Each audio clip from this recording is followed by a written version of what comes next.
Before dawn breaks over the Siberian taiga, when temperatures plunge to -60 degrees Celsius, Anatoly emerges from his chum, a traditional conical tent wrapped in reindeer hide. His breath crystallizes instantly, forming delicate ice crystals that catch the faint moonlight. The darkness is absolute, broken only by the soft glow of his headlamp and the distant shimmer of Aurora Borealis dancing across the northern sky. This is the life of the Evenki people, indigenous reindeer herders who have survived in one of Earth's harshest environments for thousands of years. Their existence revolves entirely around their reindeer animals that provide transportation, food, clothing, and companionship on a land where survival depends on ancient knowledge passed down through generations. Anatoly's hands, protected by thick mittens made from reindeer fur, work methodically as he prepares for the morning feeding. Inside the chum, his wife Svetlana stirs the fire, adding dried larch branches that crackle and pop, sending sparks upward through the smoke hole. The interior temperature barely reaches above freezing, but compared to the brutal cold outside, it feels like sanctuary. Steam rises from a kettle of melting snow, which will become their morning tea. The reindeer herd, about 200 strong, huddles together in the clearing beyond the camp. Their thick winter coats, nearly white against the snow, have evolved over millennia to withstand these extreme conditions.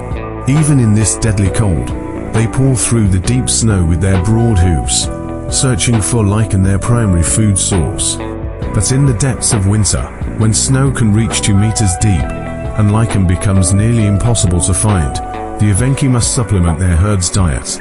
Anatoly loads a traditional wooden sled with dried hay, salt blocks, and specially prepared morse they gathered and preserved during the brief summer months. His lead reindeer, Uktamir, a magnificent bull with antlers spanning nearly 2 meters, approaches first. The relationship between herder and animals, profound. Uktamir responds to subtle clicks of Anatoly's tongue, to barely perceptible hand gestures visible even through the pre-dawn darkness. The feeding process is both ritual and necessity. Anatoly moves through the herd with practiced efficiency, distributing food while mentally cataloging each animal's condition.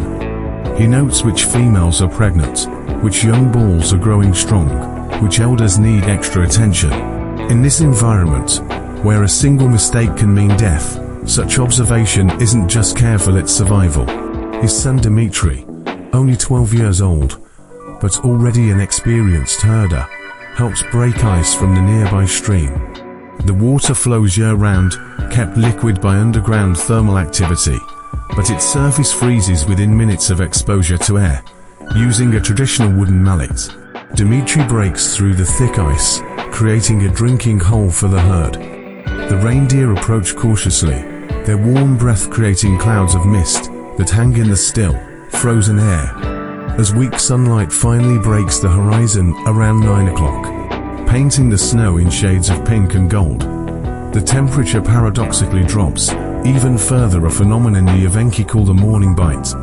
This is when the cold is most dangerous, when exposed skin can develop frostbite in under a minute. When metal becomes so cold, it can burn like fire. Yet the Evenki move with calm confidence. Svetlana emerges to help, her face barely visible beneath layers of fur and fabric, only her eyes exposed. She carries a bucket of rendered reindeer fat, mixed with crushed vitamins, a modern addition to ancient practices. The pregnant females receive this supplement, crucial for the spring calving season, when new life will emerge into this frozen world. By midday, the feeding complete, Anatoly surveys his herd with quiet satisfaction. The reindeer, well fed and content, settle into the snow to rest and ruminate. Some of the younger animals engage in brief play, their energy remarkable given the brutal conditions. The Evenki know that these animals are not just livestock, they are partners in survival, fellow travelers in one of Earth's most extreme environments. As evening approaches and temperatures prepare to plunge even lower with the setting sun, the family gathers in the chum. Dmitry practices traditional throat singing, a haunting sound that mimics the wind and the reindeer's calls. Outside, The herd circles closer to the camp, their collective warmth and the humans' fire creating a small pocket of life in the vast frozen wilderness. This is not merely survival, it is a way of life refined over countless generations, where human and animal exist in delicate balance with a merciless environment. Tomorrow will bring the same routine, the same challenges, the same profound connection to the land and the animals that make life possible at the edge of human endurance.